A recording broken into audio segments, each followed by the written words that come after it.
Opisyal nang nagsimula ang warm at dry season matapos ideklara ng Pag-asa ang pagtatapos ng Northeast Monsoon o amihan. Inaasahan ng matinding init at malakas na sikat ng araw sa malaking bahagi ng bansa.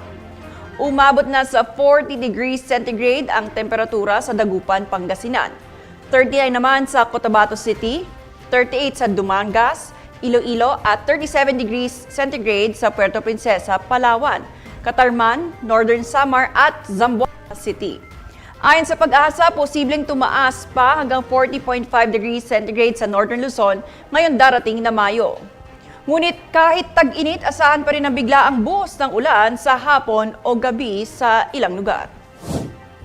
Paalala sa publiko na uminom ng maraming tubig para iwas sa heat stroke at gumamit ng proteksyon sa balat gaya ng sunscreen, payong o sombrero kung lalabas ng bahay.